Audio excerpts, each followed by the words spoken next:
Hello guys, welcome to the channel. Today we're going to be taking a look at some of the biggest news surrounding Theta token and Bitcoin. We're also going to be taking a look at what is going on with the market. So if you guys take any value from this video or are looking for up-to-date crypto news, don't forget to smash the like button, hit the subscribe button or comment down below as it really helps the algorithm. With that, let's jump straight into the video. So we're going to jump straight into the latest updates and then we're going to take a look at the prices a bit later, and we're going to start off with Bitcoin. This article says data shows derivatives had little to do with Bitcoin's drop to 29k. Bitcoin price shocked investors as it plunged 20% to a 6-month low, but data shows derivatives have played a marginal role in this correction. After a brief recovery to $41,000 on June 14th, Bitcoin investors might have thought that the bear market was finally over. After all, it was the highest level since May 21st and the date that MicroStrategy announced a successful $500 million debt offering. The funds are usually available in 1 or 2 business days, and the proceeds will be used to acquire even more Bitcoin for the business intelligence company's balance sheet. MicroStrategy followed this fundraise with another big surprise, filing to sell up to $1 billion of its stock to buy even more Bitcoin. However, a 30% drop took place over the following week, causing Bitcoin to reach its lowest level since January 22nd. The 28,800 bottom might have lasted less than 15 minutes, but the bear sentiment was already established. The sell-off was largely attributed to Chinese miners after they were forced to abruptly shut down their operations.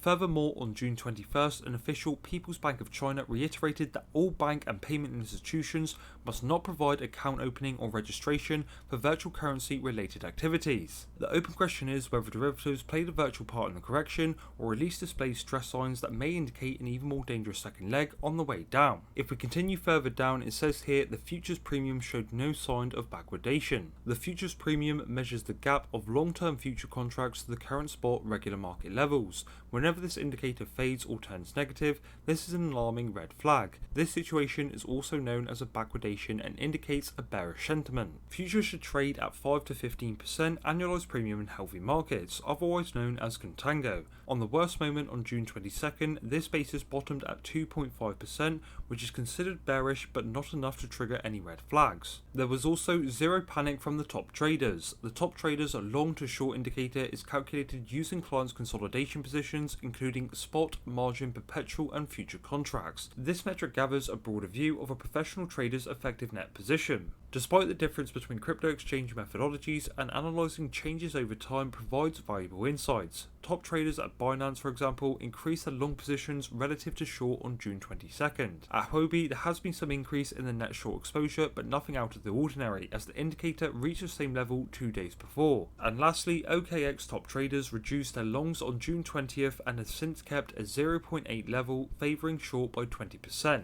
So overall, even though Bitcoin has taken a big hit at the moment, we have been talking about on this channel Bitcoin falling below that $32,000 level, which is what we ended up seeing. I do believe at some point that this crypto market will bounce back, as it is undoubtedly here to stay. But I want to know down below, are you bullish or bearish on this crypto market? If we take a look at Bitcoin on the charts, as you can see so far, we ended up bottoming just below $29,000, and since then we have been showing some form of life in the market. Over the next few days, I do think it is possible that we could go further down.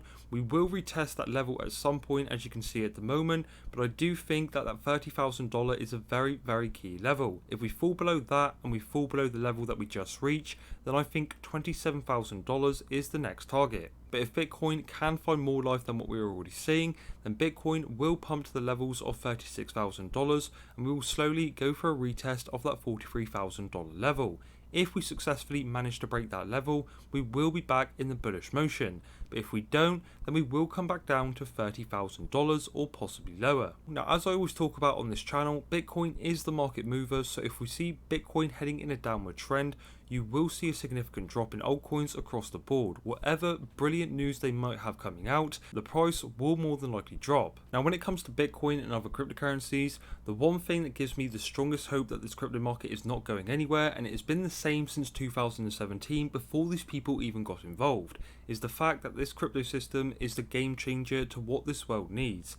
This world, as I keep saying, is currently very screwed, and we need to see a change in the financial system, in the medical and healthcare system. Pretty much every big major problem you can think of in the world can be solved by cryptocurrency. Blockchain technology is uncomparable to what we have today, and we will see a big change at some point. It's just a matter of time. But remember guys, be greedy when others are fearful, stay patient, and you will be a winner in this space. We're now going to take a look at the latest updates around the Theta token, and then we're going to take a quick look at the death of John McAfee. And this article says Theta awarded patent application approval for USPTO. Theta Labs has just received patent application approval for USPTO, application number 17, Theta 1003, a technology development for implementing decentralized digital rights management (DRM) via NFTs in a decentralized network. This technology has massive applications for managing rights across a number of domains, including, for example, live performances, concerts, and other ticketed events that require authentication, which can now be managed via an NFT that provides true digital ownership by the user, which cannot be taken from them. More importantly, one major friction point for content right holders to use decentralized video streaming is concerns over their content rights being violated,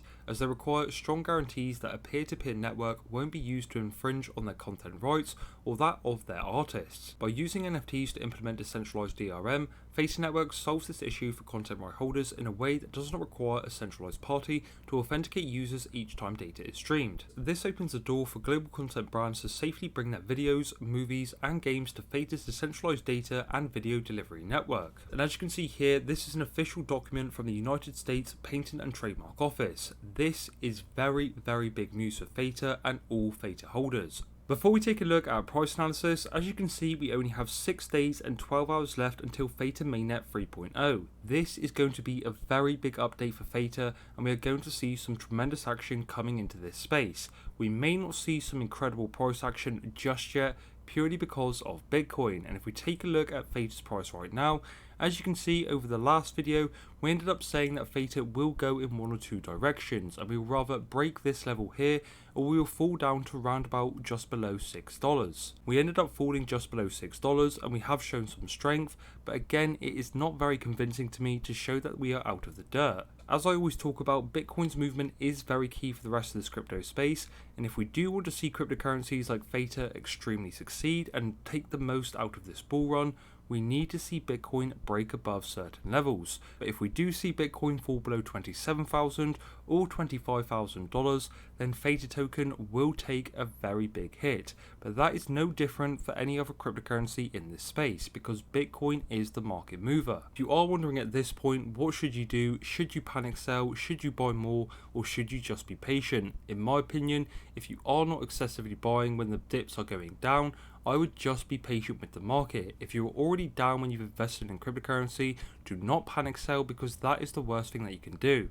One thing you have got to remember is that Bitcoin has never gone to zero, and that means that it shows even more strength than 90% of assets out there today, because we will never see those prices in its lifetime, and in my opinion we will eventually go up, but this is a small bump in the road. To finish off today's video, I just want to give my opinion on the unfortunate death of John McAfee. Now, I personally find this incredibly interesting, and I'm not trying to go too deep into conspiracy theories, but as you can see here, John McAfee was found dead in a suspected suicide in a jail cell in Barcelona in Spain.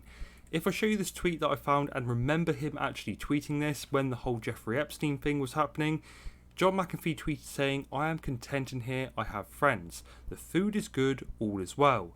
Know that if I hang myself, a la Epstein, it will be no fault of mine." And this was on October 15th, 2020. Now, for me personally, when my cryptocurrency journey started in 2017, onwards up until 2018 or 2019, I was a big follower of John McAfee. He was pushing cryptocurrency and Bitcoin in all of the right directions, but he ended up going off of the rails. I remember he was running from the police, and he even ended up having a tinfoil house, and then I effectively stopped following him, purely because he stopped believing in cryptocurrency.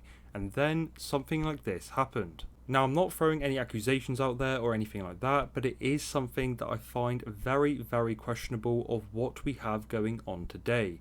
What happened to Jeffrey Epstein? What happened to John McAfee?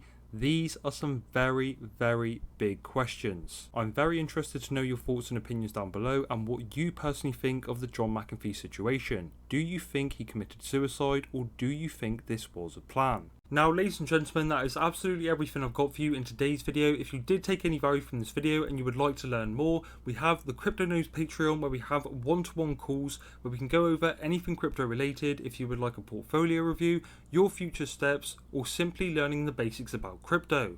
We also have the Gold membership, where if you are looking for an incredible Discord community, we will help you to the best of our ability on your crypto journey. We're also trying to hit 10,000 followers on our Twitter account, so if you guys do have Twitter, it would really mean a lot to me if you could drop me a follow, as we are trying to hit a very big target at the end of the year. So if you guys did take any value from this video, don't forget to smash the like button, hit the subscribe button, or comment down below, as it really helps the algorithm. With that, I've been Crypto Nobes. Thank you for watching. Hopefully I'll see you in my next video. Peace.